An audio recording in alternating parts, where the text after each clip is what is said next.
এই মার্কসওয়েলের মধ্যে কিন্তু গতদিনে মেন্টাল সিমটমস কিছু কিছু বলা হয়েছে, আজকেরও কিছু বলবো, যে এদের মধ্যে কিন্তু একটা অনিয়ন্ত্রিত দূর ভ্রমণ করার ইচ্ছা জাগে। এইটা এই যে অনিয়ন্ত্রিত কেন বলা হলো না, দেখুন আজকের হয়তো সে ঘুরে এসছে খুব। হ্যাঁ, এই প্রসঙ্গে আরেকটা কথা বলে দিই, এই সিপিলেটিক পেশেন্ট কিন্তু এমনই নির্বোধ হতে পারে যে তার আজকের যদি দিল্লি থেকে ঘুরে আসে, বেশ কয়েকদিন হয়তো ট্রেন জার্নি করেছে, বসে বসেই কাটিয়েছে, হোটেল নেয়নি, কিছু করেনি, রাস্তায় ঘুরেছে, চলে এসছে, এসে পরের দিন কিন্তু আবার সে বেরিয়ে পড়বে, সেটা হয়তো আরো কোথাও দূরে। এদের মধ্যে কিন্তু এই ইচ্ছাটা প্রবল দেখা যায়। এদের মধ্যে একটা অস্থিরতা এবং মানে খেয়ালিপনাও এদের মধ্যে খুবই পাওয়া যায়। তবে এই যে অস্থিরতা বা খেয়ালিপনা, এটা কিন্তু স্থূল বুদ্ধির কারণেই হতে পারে। এখন এই যে স্থূল বুদ্ধি বলেই যে উদ্দেশ্যবিহীন ভাবে এরা ঘুরে বেড়াচ্ছে, এই যে আজকে যে আমরা দূরভ্রমণ পাচ্ছি, এরা কিন্তু একদিনে আসেনি, খুব ধীরে ধীরে ধীরে ধীরে এসছে। অর্থাৎ আমরা মার্কসওয়েলের মধ্যে খুব স্লো তে আমরা কোনো কিছু কাজ যেমন তারা করে, আবার এই যে ভ্রমণ বা বেড়ানোর কথা বলছি, এটাও কিন্তু খুব ধীরে ধীরে আসে। এবং এটা আসার একটাই মনে হয় উদ্দেশ্য, সেটা আপনারাও চিন্তা করবেন, যে তার এই নির্বুদ্ধিতার কারণেই তার কিন্তু এই অবস্থাটা হয়। তার কারণ হচ্ছে সে যে ওইভাবে ঘুরে এলো, বেরিয়ে এলো, তার কোনো শারীরিক কষ্ট নেই, কিছু নেই, এটা তো হতে পারে না। হ্যাঁ, মার্কসওয়েলে আমরা যেটা পাই যে তার বুদ্ধিটা যেহেতু কম, তাই তার উপলব্ধি বোধটা ওই কষ্টকর অবস্থাগুলো তার বুঝতে পারে না, মালুম হয় না। যেটা আমরা দেখেছি যে হয়তো তার বৃহৎ ফোঁড়া হয়েছে, সেখানে কিন্তু তার কোন রকম কষ্ট অনুভব করছে না। আপনি বুঝতেই পারবেন না যেটা মার্কসওয়েলের পেশেন্ট। মার্কসওয়েল দেব না বেরোনা দেব না অন্য কোনো ওষুধ দেব, যদি খুব ভালো করে না ইনকোয়ারি করেন, তাহলে কিন্তু বোঝা যাবে না যেটা মার্কসওয়েলের পেশেন্ট। আচ্ছা, এবারে এদের মধ্যে কিন্তু এই যে বেড়াতে যাওয়ার প্রবণতা, এই যে অনিয়ন্ত্রিত ভাবে ঘুরে বেড়াচ্ছে এখানে ওখানে, আপনি যদি এদেরকে নিষেধ করেন, বাধা দেন, বা হতে পারে এমন অনেক বাবা মা আছে শাসন করেন, তাহলে কিন্তু রেহাই নেই। তার প্রতিক্রিয়া কিন্তু ভীষণ মারাত্মক। যেহেতু সে প্লেটিং মায়াজম, যদিও এদের মধ্যে ক্রোধ কমই বলা হয়, যদি অ্যাসিড নাইট্রিকের সাথে তুলনা করা হয়, সেই ক্ষেত্রে কিন্তু নাইট্রিক অ্যাসিড ভীষণ ভীষণ প্রোটিন, মানে তার তুলনা নেই। এরা কি করে, পালাতে চায়। এখন পালাতে যাওয়ার কারণ হচ্ছে যে মার্কসওয়েলের পেশেন্ট সবাইকে শত্রু ভাবে, মানে এনিমি সারাউন্ডেড বাই, অর্থাৎ তার চতুর্দিকে যারা আছে প্রত্যেককেই কিন্তু সে শত্রু ভাবতে শুরু করে। এবং এটা কিন্তু মাথায় রাখতে হবে, এই যে পালিয়ে যেতে চায়, এই যে শত্রু ভাবে, এটা কিন্তু হঠাৎ একদিনে আসে না। কিন্তু আমরা যদি দূরদৃষ্টি সম্পন্ন চিকিৎসক হই, তাহলে মার্কসওয়েলের আরো যখন করুণ পরিণতি, খারাপ অবস্থা আসবে, সেইটা বোঝার আগেই যদি সেই পেশেন্ট চিকিৎসকের কাছে আসেন, তাহলে দেখা যাবে যে তিনি মাকসালের মতো ওষুধ প্রেসক্রাইব করলেন, এবং এই যে চারিদিকে শত্রু পালিয়ে যেতে চাইছি, এই অবস্থাটা যখন আসবে, মেন্টাল সিমটমস পাবেন, তখন কিন্তু মানে আমাদের ট্রিটমেন্ট করতেও যেমন খুব কষ্টকর অবস্থায় পড়তে হবে, আবার তার যারা বাড়ির লোক আছে পেশেন্টের, তারাও খুব একটা বাজে অবস্থার মধ্যে দিয়ে আহ, তাদেরকেও চলতে হবে, কি আর্থিক কি মানে শারীরিক মানসিক, তাদেরকে খুব কষ্টের মধ্যেও দিন কাটাতে হবে। কেন বললাম যে তাদের আর্থিক দিকে কষ্ট হতে পারে? কারণ যে ছেলেটি আজকে একটা জায়গা থেকে ঘুরে এলো, তার জন্য তার সঙ্গে যাওয়া বা তাকে দেখভাল করা একটা ব্যয় সাপেক্ষ বিষয় হয়ে যায় অনেক সময়। কারণ যেহেতু এরা কাছাকাছির মধ্যে কিছু নয়, এরা সবসময় দূরে ভ্রমণ করতে চায়, দূরে চলে যেতে চায়। অ্যাকচুয়ালি দূরে চলে যেতে চায়, ভ্রমণটা না সে ঘুরে দেখবে বেড়াবে এরকম কিন্তু না। যেটা বিষয় হচ্ছে সেটা হচ্ছে যে আহ সে আর কি নিজেকে পালিয়ে বাঁচতে চায়।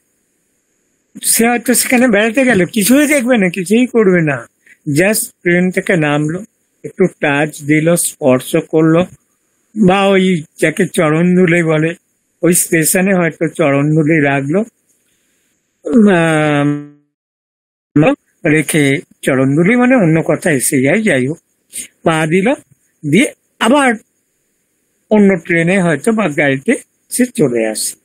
এবং সবচেয়ে বড় কথা, এরা পয়সা করি গুনতেও পারে না, হিসাব নিকাশ করতে এদের কাছে খুব অসুবিধা হয়, যেহেতু ডাল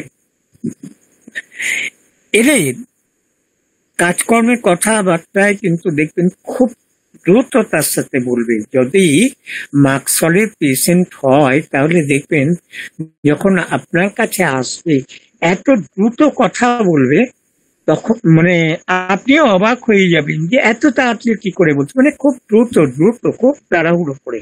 এবং কথার মধ্যে দেখবেন হয়তো একটার সাথে একটা মিল নেই, এটাও যেমন আছে। আবার বিপরীত পক্ষে আমরা এটা পাই, হয়তো আপনি কোনো প্রশ্ন করলেন, তার বুঝতে এতটা দেরি হয়, বললো দাঁড়ান থামুন, আমি দেখে নিই, শুনে নিই, চিন্তা করে নিই, এইরকম করতে করতে তারপরে যখন উত্তর দেওয়া শুরু করবে, সে কিন্তু খুব দ্রুত উত্তর দেবে।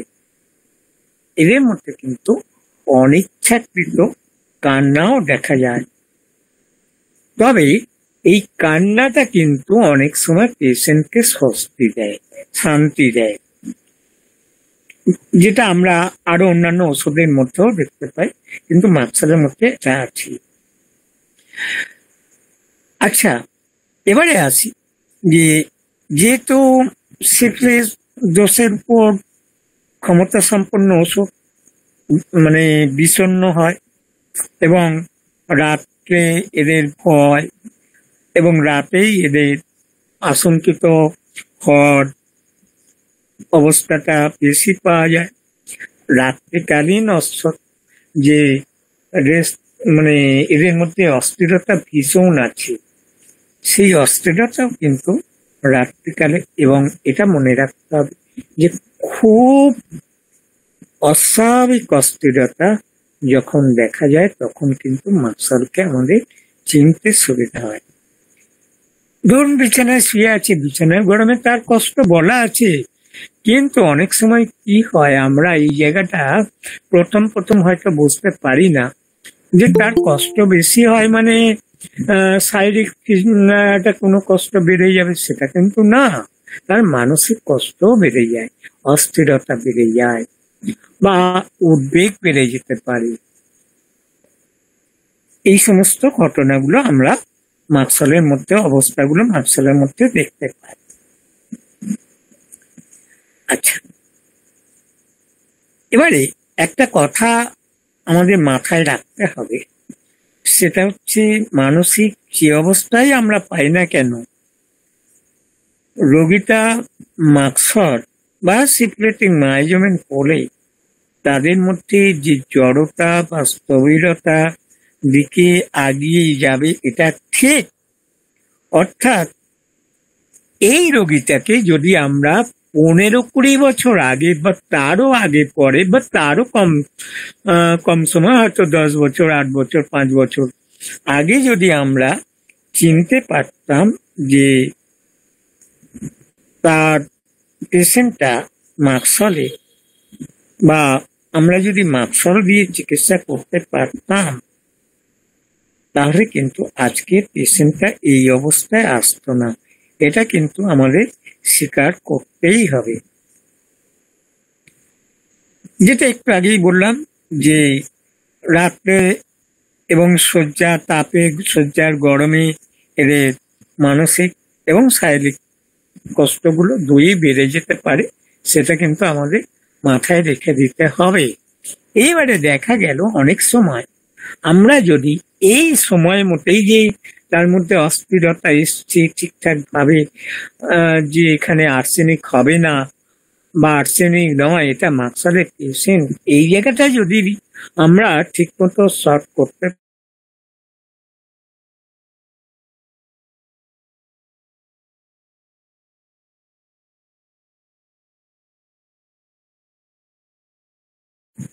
সেই জায়গা থেকে তাকে কিন্তু মানে সেই অবস্থায় পৌঁছাতে পারবে না। তাই প্রত্যেক হোমিওপ্যাথির কাছে কাম্য যে যখন আমরা পেশেন্টকে দেখবো, তারা যখন আসবে, যে আমরা তাদেরকে যেমন স্থায়ী আরোগ্য দিতে পারবো বা দেব, সেই সাথে কোনো দুরারোগ্য রোগের শিকার যাতে না হয়, সেই সাথে আমাদের পরিবেশগত যে সমস্যাগুলো আছে, যতটুকু পারবো আমরা পেশেন্টকে বোঝাবো, বলবো, তাতে অনেক সময় সুবিধা হয়। এবারে এদের মধ্যে কিন্তু চরম উদ্বিগ্নতা ও ভয়ের মধ্যে দিয়ে দিন কাটে, এবং এই যে এরা উদ্বিগ্ন হয়, আমরা হয়তো বলতেই পারি যে কেবলমাত্র সিফিলিটিক মায়াজম যেহেতু মাকসাল, এদের মধ্যে অবশ্য 3টে মায়াজমই আছে। মাকসালের মধ্যে শরিকও আছে, সিফিলিটিকও আছে, সিফিলিটিক তো গভীর, সাইকোটিকও আছে। কিন্তু এইটা আমাদের মাথায় রাখতে হবে, সিফিলিটিক মায়াজম মানেই রাতে বৃদ্ধি, এই কথাটা সর্বক্ষেত্রে সমান নয়। সেটা আমরা কেন্টের কাছ থেকে জানতে পারি। কেন্ট বলেই গেছেন যে মেরোর রাতে বৃদ্ধিও হতে পারে, দিনে বৃদ্ধিও হতে পারে। সেরকম আমরা মাকসালের মধ্যে রাত দিন, তার মধ্যে একটা উদ্বিগ্নতা, এবং উদ্বিগ্নতা বললে ভুল হবে, চরম উদ্বিগ্নতা এবং ভয়ের মধ্যে দিয়ে দিন কাটাতে দেখি। এবং এটা রাতেও যেমন হতে পারে, দিনেও হতে পারে, আবার রাত দিন সমানও হতে পারে। এদের স্মৃতিশক্তি বিভ্রম হয়, অর্থাৎ কয়েক মুহূর্ত আগে যেটা ঘটেছে সেটা সে মনে রাখতে পারে না। কয়েক মুহূর্ত আগে যে টাকাটা গুনেছে রেখেছে সেটা সে মনে করতে পারে না। আমরা এই স্মৃতি বিভ্রম পেডোরিনামে পাই, অ্যানাকারিয়ামে পাই। মাকসালের পেশেন্ট হলে তাকে কিন্তু পড়াশোনা করানো যায় না। এখন আমাদের মনে হতে পারে, কেন মাকসাল মানেই কি? নির্বোধ, দুর্বল, বোধ বুদ্ধি নাই, বিবেকহীন। কথা সেই একটাই, প্রথম থেকে শেষ অব্দি সেই একটা কথাই আমি বলে আসছি, যে এরা ধীরে ধীরে ধীরে ধীরে, হয়তো একটা সময় শরিক নেচার ছিল, সেখানে দেখা গেছে তার চঞ্চলতা, তার বোঝার ক্ষমতা, সেখান থেকে আস্তে আস্তে যখন সিফিলিটিক মায়াজম সে ইনহেরিট করুক বা আর অন্যান্য সাইড থেকে পাক, সে কিন্তু দুর্বল হচ্ছে। তাই আজকে সে পড়াশোনা চট করে কিছু বুঝতে পারে না, মনে রাখতে পারছে না, কিন্তু মেডোরিনামের মধ্যে আমরা কি দেখতে পারি না, তার পার্টিকুলার নাম, ডেট, তারিখ এইগুলো সে ভুলে যায় বিশেষ করে এবারে এদের মধ্যে কিন্তু একটা মনোসংযোগের অভাব দেখা যায়, যেহেতু এরা উদাসীন। যখন তাদের মধ্যে ঔদাসীন্যতা কাজ করে, তখন এদের মধ্যে একটা অমনোযোগী ভাবও দেখা যায়। এবারে এই সঙ্গে একটা কথা বলে নি, মার্কেট রোগী কিন্তু পরিষ্কার বিষয়ে উদাসীন নয়, মানে তার যে পরিষ্কার থাকতে হবে, মানে সে কিন্তু কুৎসিত নয়। তবে একটা কথা, সে কিন্তু পারে না। কি বললাম না, মার্কেট রোগে পরিষ্কার পরিচ্ছন্ন থাকতে চাইলেও সে কিন্তু পারে না। এখানে কিন্তু আমরা একটু অন্যান্য ওষুধের সাথে পার্থক্য বিচার করে নিতেই পারি। যেমন আমরা পরিষ্কার পরিচ্ছন্ন, অপরিষ্কার, সেখানে সালফার বলতে পারি, সরিনাম বলতে পারি, সিপিলিনামও আছে, তুজাও আছে, মার্কেও আছে। তাহলে আমাদের এখানে একটু পার্থক্য বিচার করে নিয়ে যাক। সালফার কিরকম না, তার কিন্তু অপরিচ্ছন্নতায় সালফারের তুলনা নেই, এটা আমরা সবাই জানি। সে কি করতে পারে না, নোংরামি সব কিছু করতে পারে, পায়খানাও মুখে দিতে পারে, আবার কানের কুঁজো খেতে পারে, সেটা কথা নয়। এই প্রসঙ্গে একটা কথা বলে নিই তাহলে। অনেকে আছি আমরা যে ছোট্ট শিশু যখন পায়খানা নিয়ে, পেচ্ছাপ নিয়ে ঘাঁটাঘাঁটি করে, মুখে দেয়, সেটা কি সালফারের সিমটমস হবে ধরবো না ওটা শিশু স্বাভাবিক বলে ধরবো? না, এটা কিন্তু শিশু স্বাভাবিক মানে প্রবণতা নয়, ইচ্ছা নয়, এটা তার নোংরামি ধরতে হবে। আবার দেখুন, সত্যি যদি আর্সেনিকের পেশেন্ট হয়, সে কিন্তু পেচ্ছাপ করবে, কান্নাকাটি শুরু করে দেবে, ওখান থেকে সরে যাবে। যদি একটা লক্ষণ দিয়ে তো বিচার করতে আমরা পারবো না, আরো অন্যান্য লক্ষণের দরকার। যাই হোক, এখানে বলে দিলাম যে আর্সেনিকের পেশেন্ট হলে সে কিন্তু ওই জায়গাটায় কোনো মতেই থাকতে চাইবে না, কান্নাকাটি দিয়ে আপনাকে বুঝিয়ে দেবে। এবারে আসি যে সালফার অনেক সময় কি দেখি না, রোগীরা সচেতন ভাবে হয়তো দেখা যাবে যে পায়ের আঙুল থেকে ময়লা তুলছে, সেটা নাকে নিয়ে যাচ্ছে, সরছে। এই প্রসঙ্গে আমার একটা ঘটনা মনে পড়ে, এক মাস্টারমশাইয়ের কথা। তিনি যখন ক্লাসে আসতেন তখন বুঝতাম না, ক্লাস 7 পড়ি, হোমিওপ্যাথি তো তখন ওই মতো বুঝতাম না। দেখতাম যে চেয়ারে বসে আছেন, কিন্তু একবার করে ছাত্রদের দিকে, মানে আমাদের দিকে তাকান, আর ওই নাকের ওই নখের ময়লাটা নিয়ে নাকের কাছে নিয়ে যায়। তা পরবর্তীকালে এখন বুঝতে পারি কেন ওটা করতে। আবার যদি আরো ভালো করে এখানে তদারকি করি, তাহলে দেখবো শুধু নোংরা শুকছে সেটা না, তার সাথে তিনি একটা মানে গোপন প্রিয়তাও এখানে কিন্তু কাজ করছে। এই যে সিমটমস গুলোকে যদি আমরা খুব ছোট্ট ছোট্ট জায়গা থেকে বিচার করে নিতে পারি, তাহলে কিন্তু অনেক সময় আমাদের ওষুধ নির্বাচনে সুবিধা হয়। সালফার কি করছে, তার তো ওই সমস্ত আঙুলের গন্ধ ঘ্রাণ নিতে বিন্দুমাত্র ঘৃণাও নেই, বা ওদিকে কোনো ভ্রুক্ষেপই নেই, বরঞ্চ এটা বোধহয় বললে ভুল হবে না, তাতে তারা আনন্দই পায়। এখন এটা নিশ্চয় শরীর ধাতুর জন্য। এবারে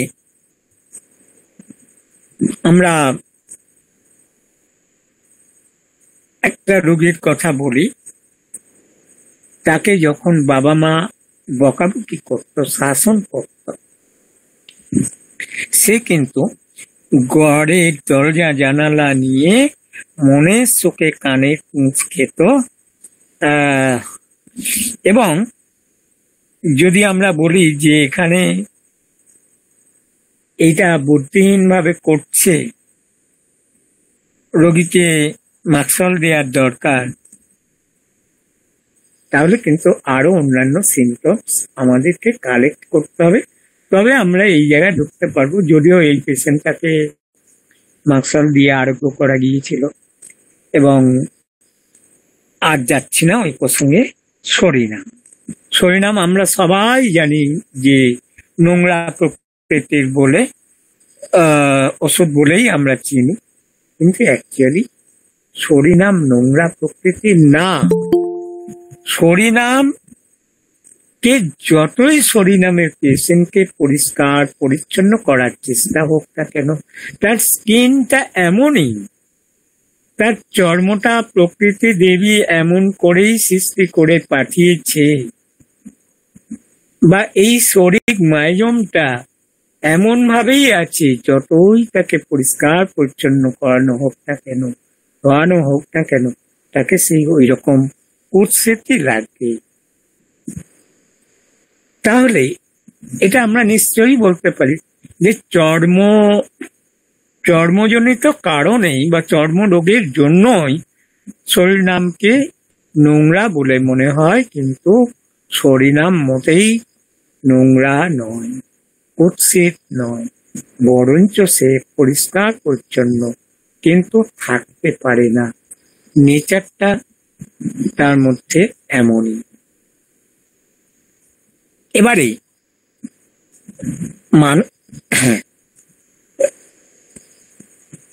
এবারে আমরা মানসিক স্তরে পরিষ্কার পরিচ্ছন্নতা আর্টসের মধ্যে চাইলে কি হবে, কিন্তু বাহ্যিক স্তরে কিন্তু আর্টসে থাকে না, সেটাও কিন্তু ওই চর্মরোগ জনিত কারণে। এখন বহু চর্মরোগ আছে, শুধু চর্মরোগ মানে খা প্যাঁচা একজিমা এই সমস্ত না, সেটা হতে পারে ফলিং হেয়ার, অনেক কিছু আছে। প্রায় এই মুহূর্তে আমি সংখ্যা তত্ত্বটা আপনাদের কাছে দিতে পারলাম না, মানে অনেক অনেক চর্মরোগ আছে। সেই জন্যে এই জায়গাটা কিন্তু আমাদের একটু খেয়াল রেখে চলতে হবে। আচ্ছা,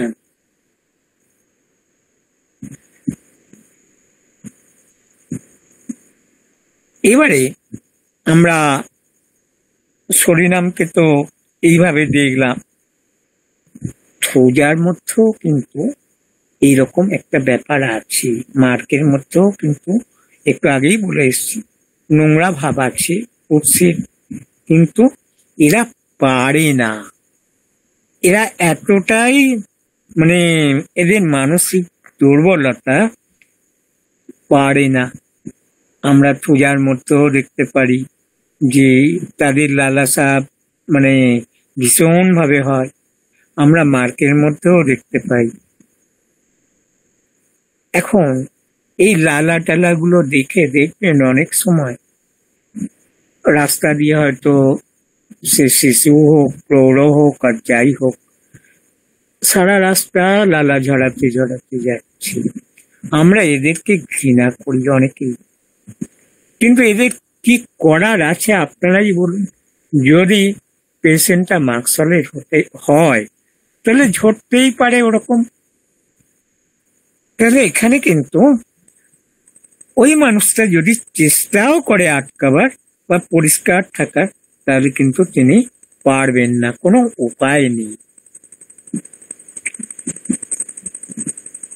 এই সাথে আমরা দেখব কি মার্কেট প্রয়োজন নাতিশীতোষ্ণ আবহাওয়া। আর আমরা যদি পূজাকে বিচার করি, পূজার মধ্যেও কিন্তু এই কুৎসিত বা নোংরা অবস্থা আছে, অপরিষ্কার আছে। পূজা ভিজে আবহাওয়া বা বর্ষাকালটা তার পক্ষে সহ্য হয় না।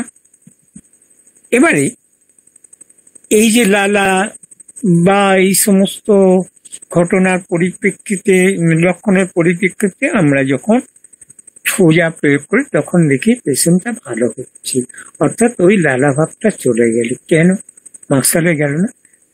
এই ক্ষেত্রে বলে রাখি যে সোজার মধ্যেও কিন্তু সিফিলিটিক ক্যারেক্টার কিছু কিছু আছে। তাই অনেক সময় আমরা পূজা দিয়ে এই জায়গাটা কভার করতে পারি। মার্কের আমরা কি দেখি না, মার্কের মধ্যে আমরা দেখি যে সাধারণ যে গ্ল্যান্ড গুলো বেড়ে যায় বা ফোঁড়া, সেখানে কিন্তু কোনো ব্যথা বেদনা, একটু আগে যেটা বলছিলাম যে বড় ফোঁড়া হয়েছে তো সে কিন্তু বুঝতে পারছে না। এই যে গ্ল্যান্ড গুলো ফুলে আছে, ব্যথা, হাত ছোঁয়ানো যায় না।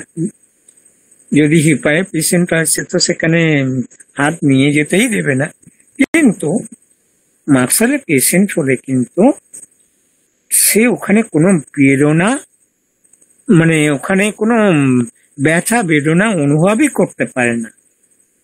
সে এই যে ঘটনাটা ঘটে বা এই যে অবস্থাটা, যতদূর মনে হয় যে তার বোধ বুদ্ধি বোধ শক্তি ঠিক মতো না থাকার জন্য। আবার দেখুন, যদি থুজার সাথে আমরা তুলনা করি, থুজা কিন্তু মাকসলের চেয়ে তার কিন্তু বোধ বুদ্ধি বা অনুভূতি অনেকটা বেশি থাকে। কিরকম না, ধরুন সে কি বলে যে আমার পেটের মধ্যে যেন জীবন্ত কোনো কিছু নড়াচড়া অনুভব হচ্ছে, আমরা শুনি পাইও। এই ক্ষেত্রে একটা কথা বলতেই হয়, যদি পুরুষ রোগী হয় তাহলে কিন্তু এই সিমটমসটা স্ত্রী রোগীর চেয়ে আরো বেশি গুরুত্বপূর্ণ হবে। যাই হোক, এটা কথা প্রসঙ্গে বলে রাখলাম।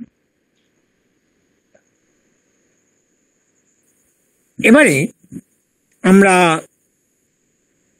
আজ যে যদি মানসিক লক্ষণগুলো খুব সংক্ষেপে বলে নি, তাহলে এদের মধ্যে মাকসলের মেন্টাল সিমটম যেহেতু আরো অনেক আছে, বলে শেষ করা যাবে না এমনটাও হয়, খুব সংক্ষেপে বলে নি কয়েকটা। যেমন আগে বলেছি, আজও বলে দিলাম, এই জায়গাটা যদি না ধরতে পারি তাহলে খুব ভুল হবে। অনেক সময় হতে পারে যে এদের বুদ্ধিবৃত্তিটা ধীরে ধীরে নষ্ট, এরা অমনোযোগী, এরা উদাসীন। খুন জখম যেহেতু সিফিলিটিক মায়াজমের মধ্যে আমরা দেখতে পাই, তাই এই সিফিলিটিক মায়াজমের সিমটমস গুলোকেও কিন্তু আমরা গুরুত্ব দেব। আজকে আমাদের সামনে দুটো, এতক্ষণ আমরা মানসিক লক্ষণগুলো নিয়ে আলোচনা করলাম। আজকের দিনে দিনে মানসিক রোগীর সংখ্যা বাড়ছে, দিনে দিনে স্কিন ডিজিজ বাড়ছে এবং একটা ভয়াবহ অবস্থায় পৌঁছে যাচ্ছে। এটা আমাদের চিকিৎসার ভুলে অনেক সময় ঘটছে, আবার অনেক সময় প্রাকৃতিক বা পরিবেশগত কারণেও ঘটছে। তবে আমরা আমাদের বিষয়টাকে নিয়েই একটু চিন্তা করব। প্রথম প্রশ্ন, গ্রাফাইটিস, মাকসল, সালফার কি চর্মরোগের একমাত্র ওষুধ হবে, না এ থেকে জেড পর্যন্ত ম্যাথমেটিক্যাল যত ওষুধ আছে সবই চর্মরোগের ওষুধ হতে পারে? দ্বিতীয় প্রশ্ন, চর্মরোগ আরোগ্যের জন্য চর্মরোগের লক্ষণগুলোই কি যথেষ্ট, না পেশেন্টটাকে আমাদের দেখতে হবে বা দেখা উচিত? তৃতীয় প্রশ্ন, সব চর্মরোগ কি একই দৃষ্টিতে আমরা বিচার করব? চতুর্থ প্রশ্ন, সালফার অনেকেই প্রথম প্রয়োগ করতে নিষেধ করেন, কেন বা করা উচিত নয়? এই বোঝার সুবিধার্থে আমরা কিন্তু এই যে অনেকে আছে মায়াজমকে বুড়ো আঙুল দেখায় যে মায়াজম দরকার নেই, একটুখানি আমরা আলোচনা করে নিই আগে সোরা। সকল চর্মরোগ এর মধ্যেই কিন্তু আমরা সোরার প্রবণতা দেখতে পাই।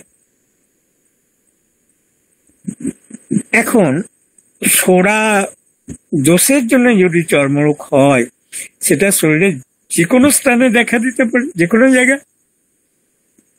সোড়ার চরিত্রগত লক্ষণ যদি দেখা যায় তাহলে আমরা দেখব শুষ্কতা, শুকনো এবং রস শূন্যতা, মানে রসহীন অবস্থায়, এবং চুলকানি থাকে। আর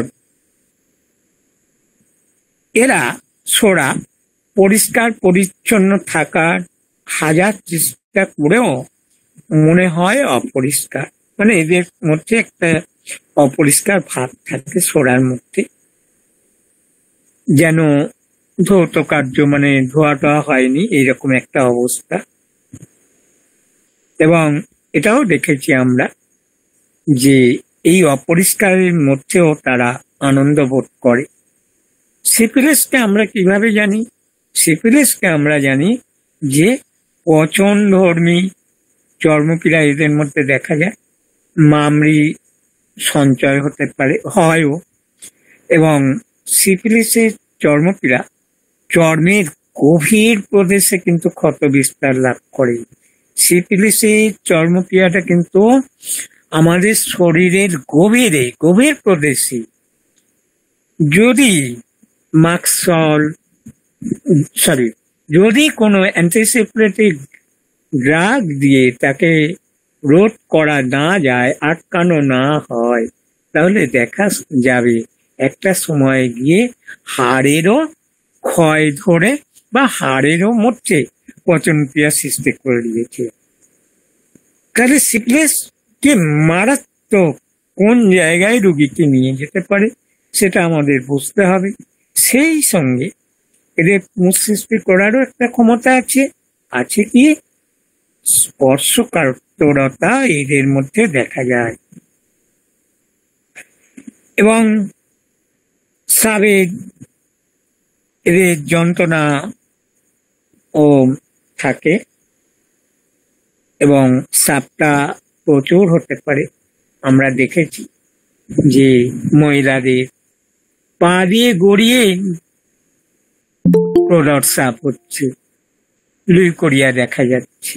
এদের সাপের প্রাচুর্যটা খুব বেশি থাকে। সাইকোসিসে আমরা কি দেখছি? এদের মধ্যে কিন্তু চর্মরোগ আছে। এদের সবচেয়ে বড় কথা ব্যথাও যন্ত্রণা থাকে। তাহলে আমরা সোড়ার পেলাম চুলকানি বা রস শূন্য, সিফিলিসের পেলাম ক্ষত প্রবণতা, সাইকোসিসের আমরা পাচ্ছি ব্যথা ও যন্ত্রণা প্রবণতা। এবং এই ব্যথা বেদনা কিন্তু নির্দিষ্ট স্থানে সীমাবদ্ধ থাকে, মানে জাস্ট ওই মানে যে চর্মরোগটা সেই স্থানে কিন্তু সীমাবদ্ধ থাকে। আর হ্রাস বৃদ্ধি যদি ধরা হয়, মডালিটি যদি আমরা দেখি সাইকোসিসের, সেখানে আমরা চাপ দিলে আরাম হবে এবং গরম প্রয়োগেও উপশম হয়। তাহলে আবারও বলি যে সিফিলিস কিন্তু, যেহেতু আজকের মাক্সওয়েল, সিফিলিসের ধর্মই হচ্ছে ক্ষত সৃষ্টি করা। সিফিলিসে ক্ষত প্রবণতার সঙ্গে সঙ্গে আমরা কি দেখতে পাবো? তার ব্যথা, যন্ত্রণা এবং প্রচন্ড। সাইকোসিসেও কিন্তু আমরা, সাইকোসিস ও সিফিলিস যদি ব্লেন্ডিং থাকে সেইখানে কিন্তু মিলিত অবস্থায় কিন্তু আমরা সোড়া তো আছেই, সে তো কথাই নেই, সেখানেও কিন্তু আমরা ব্যথা, যন্ত্রণা এবং ক্ষত প্রবণতা সবটাই লক্ষ্য রাখতে হবে। আবারও বলি, সোড়ার চুলকানি সিফিলিসের ক্ষত প্রবণতা সৃষ্টি করা, সাইকোসিসের মধ্যে ব্যথা বেদনা লক্ষ্য করতে হবে আমাদের। কিন্তু একটা কথা বলেছিলাম যে প্রথম প্রশ্ন ছিল, আচ্ছা একটু বলে নি, যে সালফার আমরা মাক্সল, গ্রাফাইটিস ইত্যাদি ওষুধ মন গড়া ভাবে চর্মরোগের পেশেন্ট এলেই আমি ঠিক করে নিয়েছি আজকে যে পেশেন্টই আসুক তাকে আমি চর্মরোগের জন্য তাকে মাক্সল দেবো অথবা সালফার দেবো বা গ্রাফাইটিস দেবো, তাই কি না? আমাদের এখানে একটা সিস্টেম আছে, অ্যানিম্যান বলে গেছেন, সেই মতো যদি আমরা না চলতে পারি তাহলে কিন্তু ওই চর্মরোগটা যদি প্রাইমারি স্টেজেও থাকে সেটা কিন্তু সেকেন্ডারি ফর্মে চলে যাবে। যদিও আজকে আমরা প্রাইমারি সিফিলিস, প্রাইমারি সোরা, প্রাইমারি সাইকোসিস পাচ্ছি না, পেলে আমাদের ট্রিটমেন্টটা কত সুবিধা হয়ে যেত। পাচ্ছি না বলেই, সেকেন্ডারি ফর্মে পাচ্ছি বলেই আজকে আমাদের কাছে ট্রিটমেন্টটা এত কঠিন হচ্ছে এবং আগামী দিনে আরো জটিল হবে। এইবারে রেয়ার দুটো একটা ক্ষেত্রে হয়তো আমরা পাচ্ছি। এখন তাহলে আমরা বুঝতেই পারছি যে চর্মরোগের উপর নির্ভর করে আমাদের কোনো ওষুধ ওইখান থেকে নির্বাচন করা যাবে না। অর্থাৎ চর্মরোগের সদৃশ ওষুধ যদি আমরা নির্বাচন করি তাহলে কিন্তু সেই চর্মরোগটা চাপা দেবে বা অন্য কোনো দুরারোগ্য রোগের সৃষ্টি হবে। কারণ চর্মরোগটা চাপা দেওয়া মানে কি, তখন তো আর সে সারফেসে থাকছে না, সে তখন কি করবে, ইন্টারনাল অর্গানের দিকে তার ঝোঁকটা পড়বে। তখন সে সেইখানে হতে পারে লাংস, হতে পারে হার্ট বা অন্যান্য যন্ত্রে সে কিন্তু আক্রমণ করবে। তাহলে যদি আমরা কোনো স্কিন ডিজিজকে সাপ্রেস করি তাহলে সেটা কি আমাদের চরমতম অপরাধ হবে না? কারণ হচ্ছে ওই পেশেন্টটাকে তো আমরা দুরারোগ্য রোগের দিকে ঠেলে দিচ্ছি বা আরো আরো বড় রোগের দিকে আমরা আগিয়ে দিচ্ছি। তাহলে আমাদের সমগ্র মানুষটার চিত্র অঙ্কন করতে হবে, একটা ছবি আঁকতে হবে, ছবি আঁকার পরে আমরা যে ওষুধ পাবো তাকে দেব। এবারে দেখা গেল যে সেই পেশেন্টটার মধ্যে হয়তো ফেজে আছে সিফিলিটিক মাইল্ড। আপনি ক্রমাগত এই যে সালফার বলেছিলাম, এবং আমি বহু জায়গায় বহুবার এই হোমিও দর্পণেও বলছি, কারণ এটা আমি দেখে দেখে কুফল দেখে দেখে আজকে এই কথা বলছি। যাই হোক, এখন রোগের ফেজে হয়তো আছে কি সিফিলিটিক মাইজম, বা পেশেন্ট হয়তো ইনহেরিট করেছে সিফিলিটিক মাইজম। সেই ক্ষেত্রে যদি আপনি ক্রমাগত সালফার দিয়ে যান তাহলে কি হবে, পেশেন্টটা যদি সালফার ইন্ডিকেটেড রেমেডি হয়েও থাকে তবুও কিন্তু আমরা দেব না, কারণ ফেজে আছে সিফিলিটিক মাইজম, তাই একটা অ্যান্টিসিফিলিটিক ওষুধ দিতে হবে। তারপরে যদি প্রয়োজন হয়, যদি তার মধ্যে সালফার বা অন্যান্য সোডিয়াম বা আর যে সমস্ত অ্যান্টিসোরিক ওষুধগুলো আছে সেই ইন্ডিকেটেড রেমেডিটা দেব, তাতে পেশেন্ট কিওর হবে। সালফারকে নিয়ে আজকে বেশি কেন টানাটানি না, দেখবেন বেশিরভাগ স্কিন ডিজিজ আজকে মিডিয়াতে দেখুন, লক্ষ্য করে দেখুন, সালফার দিয়েছি কমে গেছে, লাফালাফি শুরু হয়ে গেছে। পেশেন্টকে আরো একটা কথা বলে দিই, কোন স্কিন ডিজিজের পেশেন্টকে, বিশেষ করে স্কিন ডিজিজের পেশেন্টকে যদি সালফার বা যে কোনো রেমেডি দিয়ে থাকেন, কয়েক মাস, 6 মাস, 8 মাস, 1 বছর অপেক্ষা করুন, তার কোনো কুফল দেখা দিচ্ছে কিনা দেখুন, যে আদৌ ওই স্কিন ডিজিজটা সাপ্রেসড হয়েছে না পেশেন্টটাকে সত্যি সত্যি কিওর করেছেন। অর্থাৎ কিওর অফ হেরিংস গাইডিংস ল ফলো করলেও আপনারা কিন্তু 6 মাস, 1 বছর পেশেন্টটাকে আপনাদের নজরে রাখবেন যে ওই যে ওষুধটা প্রয়োগ করেছেন সেটা কোনো ক্ষতি করছে কিনা। যদি করে, সাথে সাথে সঙ্গে সঙ্গে আবার পেশেন্টকে নিয়ে বসুন, কেস টেকিং, কেস রেকর্ড করুন, নতুন করে যা ওষুধ আসবে যে ওষুধ আসবে সেই ওষুধ দিন, আবার ওই স্কিন ডিজিজ ফিরে আসবে এবং পেশেন্টটা ভালোর দিকে এগিয়ে যাবে। আর এটা যদি না করি তাহলে আমরা একজন খুনি হিসাবেই জনসাধারণের কাছে বা রোগীদের কাছে পরিচয় দিতে পারবো, তার চেয়ে বেশি কিছু না। কথাটা অন্য কোনো ভাবে নেবেন না, হয়তো একটু আবেগের বসে অন্য কথা বলে ফেললাম। যাই হোক, কারণ এই যে ক্ষতি, এই যে কুফলটা যারা নিজে চোখে দেখেছেন তারা জানে যে এই রকম স্কিন ডিজিজ সাবটেস্ট হয়ে গিয়ে হার্টের রোগ সৃষ্টি করতে পারে, কিডনি ড্যামেজ করতে পারে, বা আরো অন্যান্য দুরারোগ, ইভেন ক্যান্সার পর্যন্ত হতে পারে। সে খবর কিন্তু আমাদের রাখতে হবে, সেটা আমাদের জানতে হবে। চোখ মুখ খোলা রাখলে আমরা অনেক কিছু শুনতেও পাবো, দেখতেও পাবো। যাই হোক, এবারে সিম্পলেটিক মায়োজমের এক্ষেত্রে যদি পেশেন্ট হয়, আপনি ক্রমাগত অ্যান্টিসোডিক দিয়ে যাচ্ছেন, তাতে কি হবে? লাগবে হয়তো মাক্সল, লাগবে হয়তো সিপিলেনাম, লাগবে হয়তো নাইট্রিক অ্যাসিড, আপনি দিয়ে যাচ্ছেন অ্যান্টিসোডিক। পেশেন্টটা একেবারে মারাত্মক ক্ষতিকর অবস্থায় পৌঁছে যাবে। তখন কিন্তু আমরা যদি আরো ভালো কোয়ারি করি, দেখবো যে আমাদের সালফার ব্যবহার করাটা ভুল হয়েছে। এবারে আসি, যাই হোক, সালফার প্রসঙ্গে এই যে সতর্কতা বাণী, সেটা আমাদের স্কলার্সরাও মাঝে মধ্যে দেখিয়ে দিয়ে গেছে, সেটা যেন করি। অনেক সময় দেখা যায় সালফার প্রয়োগ করছেন, হয়তো 50 মিলিসিমেল, দেখা গেল কমে গেল।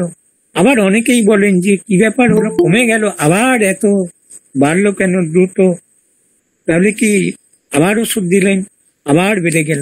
না, এই ক্ষেত্রেও ওরকম হতে পারে যে ফেজে হয়তো একটা অ্যান্টিসিক্লেটিক ড্রাগ চাইছে। এবারে যে হোমিওপ্যাথিক চিকিৎসকদের বলতে শোনা যায় যে ভিতরে যা আছে খা, আমরা বের করে দিচ্ছি।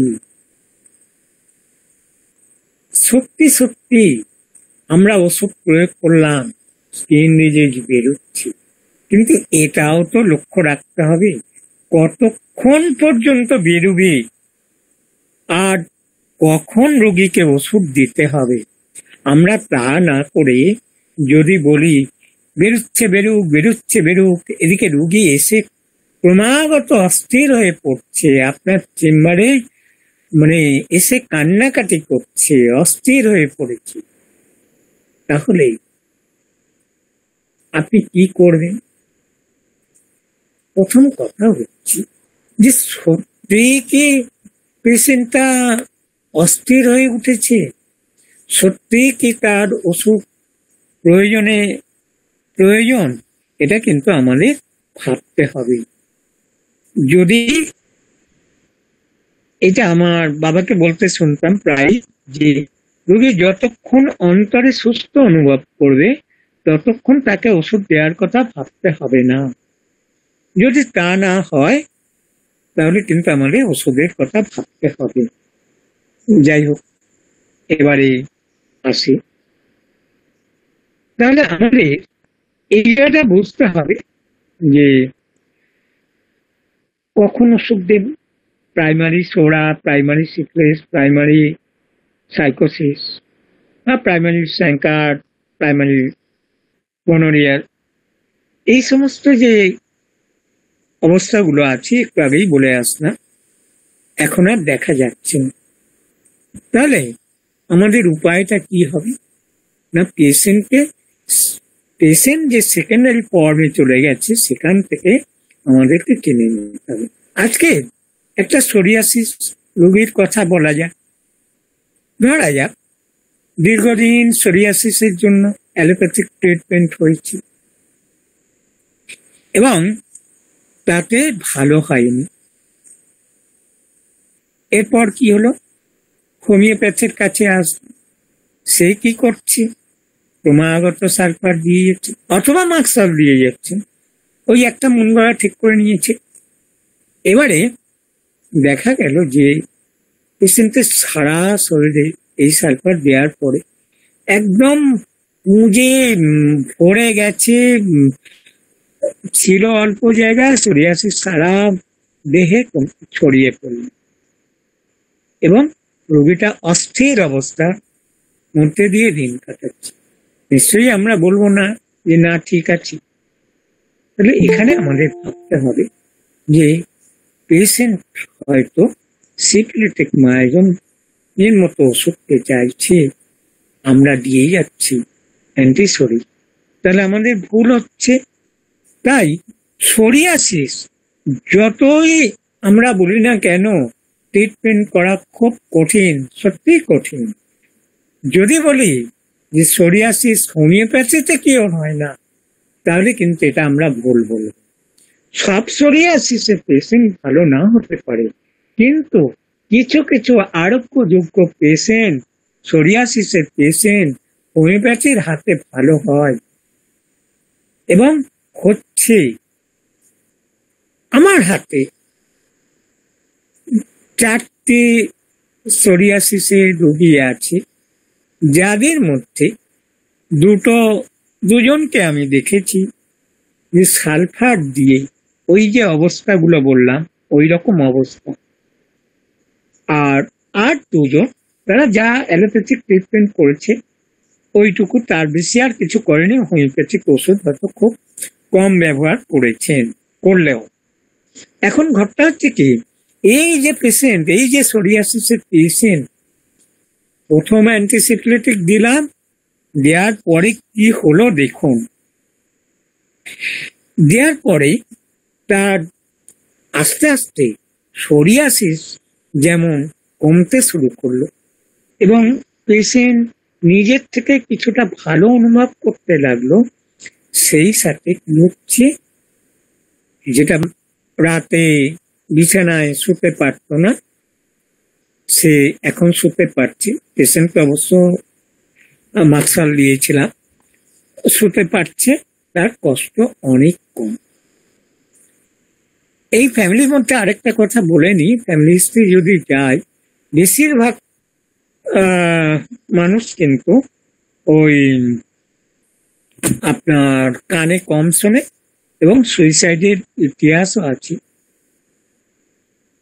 যাই হোক, পেশেন্টকে কোয়ারি করে দেখা গেল যে একটা অ্যান্টিসিফিলিটিক রেমেডি বোধ হয় প্রয়োজন, তাই আমরা মাক্সলকে দিলাম। অবশ্য এই ক্ষেত্রে একটা যেটা হয়েছে, মনে হয় 30 দিলে ভালো হতো। যাই হোক, আমরা 200 দিয়েছিলাম এবং 2-1 দিন ভীষণ ভাবে কষ্ট পেয়েছিল, তারপরে আস্তে আস্তে সেটা কমে যায়। কিন্তু দেখুন, কমে তো গেল, এরপরে কি হলো, সেই ছোটবেলাকার যে গ্ল্যান্ডের যে ওরাও ঘাড়ে গলায়, আমার দুর্ভাগ্য আমি কেস রেকর্ড করার সময় এই সিমটমসটা খুঁজে নিতে পারিনি, সেটা আমার অজ্ঞতার কারণে। যাই হোক, এইটা কিন্তু আমরা পূর্বে জানতে পারিনি, তার গ্ল্যান্ডের অবস্থাগুলো এইরকম ছিল। জিভটা খতম ছিল দিন-10 এবং এই যে তার 10 দিন সমস্ত কষ্ট চলে গেল। চলে যাওয়ার পরে সোরিয়াসিসের যে কষ্টগুলো কমলো, কিন্তু গায়ে ঘা পেঁচড়া বেরো, স্কেবিস। আমরা খুব কম এগুলো দেখতে পাই, তবুও যাই হোক আমার একটা দেখার সৌভাগ্য হলো। তারপরে আস্তে আস্তে সমস্ত কষ্টগুলো চলে গেল। ঘা পেঁচার জন্য সালফার একটা বার আমাকে প্রয়োগ করতে হয়েছিল। পেশেন্ট এখনো পর্যন্ত প্রায় বছর কয়েক হয়ে গেল যোগাযোগ আছে, তারা কিন্তু এখনো ভালো আছে। এবারে এটা কিন্তু বলার অর্থ যে অনেক সময় কেস রেকর্ড বললে আমাদের মনে থাকে, সেই জন্য বলা। কারণ হ্যানিম্যান কিন্তু এই কেস রেকর্ড এবং ওষুধের নাম কখনো প্রকাশ করেননি, বলতেন না। ম্যাথমেটিকা পড়াতে কখনো কোনো ওষুধ বলতেন না। তার কারণও আছে, যুক্তিও আছে। আজকে যে আমরা হয়তো মার্শাল নিয়ে আলোচনা করলাম, কালকের থেকে শুরু করে নেব, যে সেটি রুগী আসুক না কেন তাকে মার্শাল দিয়ে দেবো। দেখুন সেটি রুগী, সেখানেও কিন্তু এই যে ভিটিলিগো, সেখানেও কিন্তু আমরা কি পাচ্ছি, একটা শোনা যাচ্ছে, সমস্যা হচ্ছে, শোনা যাচ্ছে? হ্যালো, হ্যাঁ শোনা যাচ্ছে, ঠিকঠাক শুনতে পাচ্ছি। আচ্ছা, বলুন। এই যে ডিস্ট্রাক্টিভ, এখানে তো আমরা যে সেতু রুগীটা আজকে পাচ্ছি তার তো ডিস্ট্রাকশন শুরুই হয়ে গেছে। তাহলে কি হলো না, আমরা এখান থেকে যদি এই সেতু রুগীকে একটা অ্যান্টিসিপিরেটিক ড্রাগ অন্যান্য সিমটমস মিলিয়ে দিতে পারি, তাহলে সেতু রুগীও ভালো হয় হোমিওপ্যাথিতে। তবে এগুলো মুখে যত সহজে বলে দিলাম, এত সহজে নয়, চটপট হয়ও না। এই যে সোরিয়াসিস রোগী থেকে অন্তত প্রায় বছর সাতেকের কথা আমি কিন্তু বলে নিলাম, যে 7 বছর রোগীটা দেখা করে সুস্থ হয়েছে। নিদ্রাহীনতা, এটা আমরা সিপ্লেটিক মায়োজমের মধ্যে পাই, কার্সিনোসিনেও পাই, সিপ্লিনামে পাই, মার্কে পাই, ল্যাকেসিসে পাই। তাহলে এদের মধ্যেও কিন্তু একটা তুলনা করা দরকার। মার্কে আমরা কি পাচ্ছি, না এদের মধ্যে,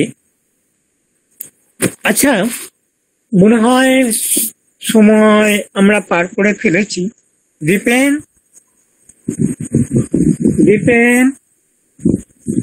জি স্যার বলুন। ডিপেন্ড বেরিয়ে গেছে, এখানেই শেষ করবো। বেরিয়ে গেছে। হ্যাঁ আপনি শেষ করতে পারেন স্যার, সমস্যা নেই। আচ্ছা, শেষ করবো না আর বলবো? না আপনি আর একটু কথা বলে শেষ করে দেন স্যার, সমস্যা নেই। আচ্ছা ঠিক আছে, তাহলে মার্কেট যে নিটটা, সেটা আবার যেহেতু পার্থক্য বিচার তো তাই সময় লাগবে, এখানেই শেষ করলাম। আবার পরবর্তী পর্বে আমরা আবার তুলনামূলক আলোচনায় যাব। ধন্যবাদ সকলকে।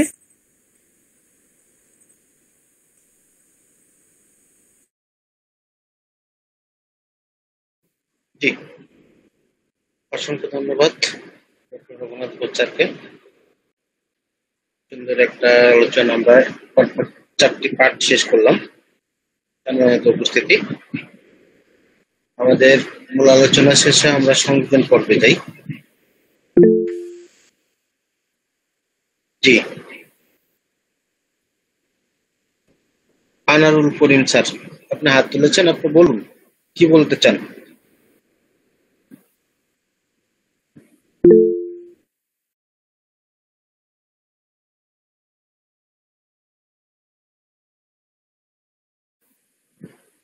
আনারুল করিম স্যার, আপনি হাত তুলেছেন, আপনি কিছু বলতে চাচ্ছেন।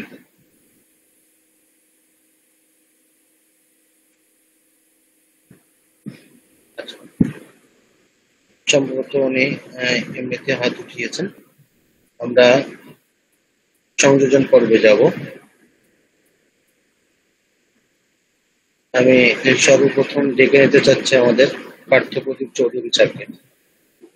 পার্থপ্রদীপ চৌধুরী স্যার। না, এখানে সংযোজন করার কি আছে, তুলনামূলক আলোচনা হচ্ছে তো, হোক। বেশ, তুলনামূলক আলোচনাগুলো শুনতেও ভালো লাগে, আর রুট একটা অন্য আঙ্গিকে ম্যাথমেটিক অ্যানালিসিস দিয়ে খুব সুন্দর বোঝাচ্ছে। রুহিকে অনেক ধন্যবাদ, এবং যারা আজকে রয়েছেন সকলকে ধন্যবাদ জানাচ্ছি। আমি আর কিছু বলছি না, সকলে ভালো থাকবেন। আচ্ছা, এ পর্যায়ে ডেকে নিতে চাচ্ছি শ্যামল ব্যানার্জি স্যারকে। ডক্টর শ্যামল ব্যানার্জি স্যার। হ্যাঁ, আমার নতুন করে আর কিছু বলার নেই, স্যার তো ভালোই আলোচনা করছেন। এখন এটা চলতে থাকুক, পরে কিছু যদি বাকি থাকে তখন বলা যাবে। অসংখ্য ধন্যবাদ স্যার আপনাকে। হ্যাঁ, আমি এই পর্যায়ে ডেকে নিতে চাচ্ছি ডক্টর অমরনাথ চক্রবর্তী স্যারকে। স্যার, আপনি যদি কিছু বলেন। আমি কিছুই বলবো না, অনেক রাত হয়ে গেছে। হ্যাঁ, আজকে বলার মতো কিছু তো নেই, কারণ তুলনামূলক আলোচনা তো একটা অন্য বিষয়। হ্যাঁ, এটা নিয়ে আর কিছু বলবো না। এখন তাড়াতাড়ি শেষ করা দরকার। শেষ করে দাও, কারো যদি প্রশ্ন না থাকে শেষ করে দাও। জি, সম্মানিত অনেক রাত হয়ে গেছে। যদি আপনাদের কারো কোনো প্রশ্ন থেকে থাকে আজকের আলোচনার উপরে, তাহলে অবশ্যই স্যারকে প্রশ্ন করতে পারেন।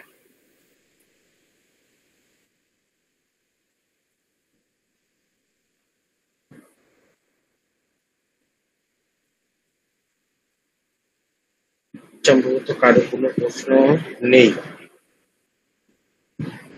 আচ্ছা, ডক্টর রঘুনাথ ঘোষ স্যার, আপনি এই যে সোরাইসিস সম্পর্কে একটা কথা বলছেন, যে আসলে অনেক কষ্টসাধ্য। হোমিওপ্যাথিতে আসলে সোরাইসিসকে আসলেই কি ভালো হয় স্যার? এই ডিজিজটাকে আমরা ভালো করতে পারি? আমারই একটা প্রশ্ন।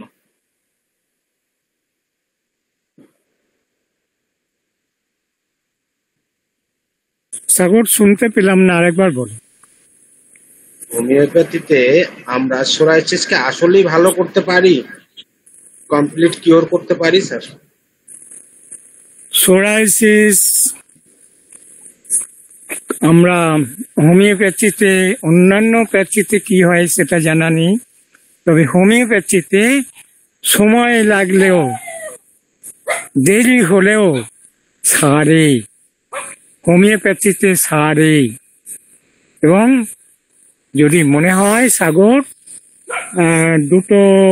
এখনো দুটো রুগী আছে এবং তারা কিভাবে কমে আসছে সেটা আমি কোনো ছবি তুলে রাখিনি, পারলে তুমি একটু তাদের ফটোতে দেখে নিতে পারো, আর আশা করি বললে তারা শুনবে।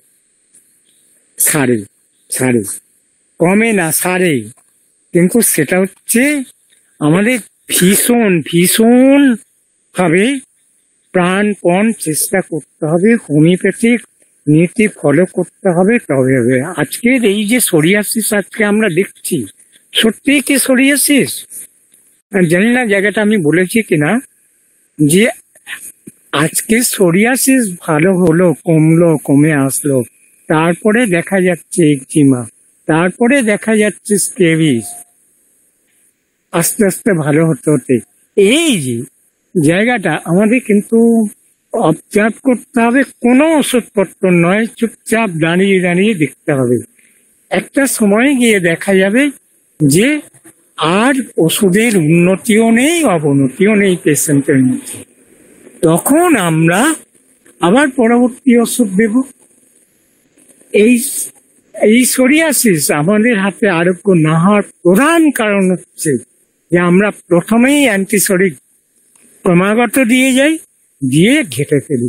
বেশিরভাগই সোরিয়াসিসের পেশেন্ট দেখা যাবে যে হয় সোরা প্লাস সিফিলিস, সোরা প্লাস সাইকোসিস, অথবা তিনটেই মিশে আছে। তাহলে এই জ্বর তো কাটাতে হবে, আর এই জ্বর কি একদিনে কেটে যাবে, এক বছরে কেটে যাবে? লং টাইম ট্রিটমেন্ট করলে সারে সারে সারে, হয়তো দেখা যাবে 5 বছর 7 বছর লেগে যাচ্ছে। কিন্তু এটাও তো আমরা জানি যে অন্যান্য পদ্ধতিতে ট্রিটমেন্ট করে এসছে 10 বছর 15 বছর, তাদের কিওর হয়নি, তাদের সারেনি, আবার বরঞ্চ রোগটা বেড়েই গেছে। তাহলে আমরা যদি হোমিওপ্যাথরা ধৈর্য ধরে সময় চাই, রোগীরা কি আমাদের সময় দেবে না? আমরা বলি রোগীরা সময় দেয় না, কথাটা হচ্ছে সর্বক্ষেত্রে ঠিক না। কারণ যে রোগীটা দেখে এসছে যে 10 বছর 15 বছর সোরাইসিসের জন্য ট্রিটমেন্ট হলো, ভালো হলো না, আর আজকে হোমিওপ্যাথিতে সামান্য হলেও তো কমছে। এই যে কমছে কমছে কমছে কমছে করতে করতে আস্তে আস্তে যখন দেখা যাবে যে পুরনো কোনো কিছু সাবস্টেন্স ছিল সেটা বেরিয়ে এসছে, এই সময় যদি ওই পেশেন্টকে হোমিওপ্যাথিক দর্শন সম্পর্কে ধারণা দেওয়া যায় বা বলা যায় পেশেন্ট কিন্তু আপনার হাতে পড়ে থাকবে 5 বছর 7 বছর। মানে আমি দেখেছি 19 সাল থেকে আজকে হচ্ছে 25, প্রায় 6 বছর চলছে, এখনো 2জন সোরিয়াসিসের পেশেন্ট আমার হাতে আছে এবং তারা অনেকটা ভালোর দিকে আছে, প্রায় 75% কম বলা যায়। এছাড়া আর আমার বলার কিছু নেই। ধন্যবাদ সকলকে। অসংখ্য ধন্যবাদ স্যার। সম্মানিত উপস্থিতি, আজকে রাত অনেকটা হয়ে গেছে, আমরা আর যেহেতু করবো না। আমাদের আগামী আলোচনা আছে মঙ্গলবারে।